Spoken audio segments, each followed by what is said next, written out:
Hi hello friends, welcome back to our channel. మనలో చాలా మంది వచ్చేసి మెజర్మెంట్స్ ప్రకారంగా తీసేటప్పుడు ఏంటంటే బ్యాక్ యొక్క లెంత్ తీసుకుంటాం కదా. బ్యాక్ యొక్క లెంత్ తీసుకునేటప్పుడు మనం ఏం చేస్తాము అంటే మా కింద నుంచి 1.5 అయితే మాత్రం మైనస్ చేసుకొని ఏదైతే లెంత్ ఉంటుందో లెంత్ పెట్టేసుకుంటాం కదా.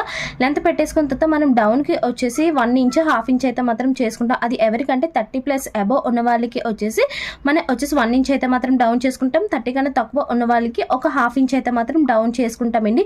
బట్ నేను 1 ఇంచ్ 1/2 ఇంచ్ అన్నాను కదా అని చెప్పి గుడ్డిగా 30+ ఉన్న వాళ్ళకి 1 ఇంచ్ డౌన్ చేసేయడం, అలాగే 30 కన్నా తక్కువ ఉన్న వాళ్ళకి ఒక 1/2 ఇంచ్ డౌన్ చేసే అలా మాత్రం చేయకూడదు. కంప్లీట్గా ఈ యొక్క డౌన్ అనేది కంప్లీట్గా చెస్ట్ మీద అయితే మాత్రం డిపెండ్ అయ్యి ఉంటుందండి. ఒకవేళ నడుము అన్నది సన్నంగా ఉండి నడుము యొక్క లూజ్ తక్కువగా ఉండి చెస్ట్ ఎక్కువగా ఉంటే అటువంటి వారికి 1 ఇంచ్ అయితే మాత్రం డౌన్ చేయాలి. ఒకవేళ నడుము ఎక్కువగా ఉండి చెస్ట్ తక్కువగా ఉంటే వాళ్ళకి డౌన్ వచ్చేసి 1/2 ఇంచ్ అయితే మాత్రం చేయాలండి. దీనికి సంబంధించిన కంప్లీట్ వీడియో యూట్యూబ్ ఛానల్లో ఉంది, ఒకసారి చూసేయండి. Thanks for watching friends, bye.